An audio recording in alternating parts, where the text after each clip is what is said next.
away sa Tondo. Isa, pinagsasaksak dahil lang umano sa sinanglang gadget. Exclusive! 8 taong gulang na babae, binubugaw ng sariling tiyahin sa internet. Ilang nagtitinda ng paputok. Umaalma sa pinalawak na firecracker ban sa Quezon City.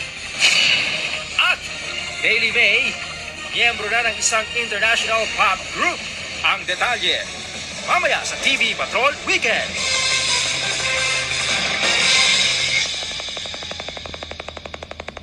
Breaking news! Libo-libong tao ang tumambay sa EDSA ng sabay-sabay at bigla silang sumigaw ng nakakainip.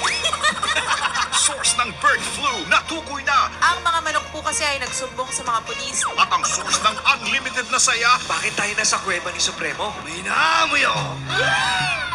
Nasusunog yung niluluto ko. Sa kanila mo lang makikita! Yung mga ganyan mukha habulin ng mga lalaki. Talaga? Hindi! Banana! Sunday! 2:30 p.m. Masarap man ang pagkain para sa mga chikiting, kalusugan naman nila ay baka namimiligro rin. Iba't ibang sangkap sa pagkain na dapat iwasan ating pag-uusapan ngayong Sabado sa Salamat Doc, 6 a.m. Ngayong linggo, beat the heat of summer sa Gangwon, South Korea.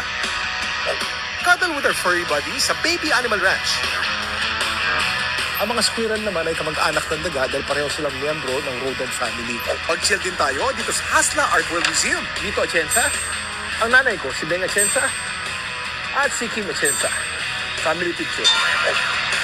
At cap off your cold night sa Anmo Coffee Street. Patanglawin, linggo 9:45 a.m.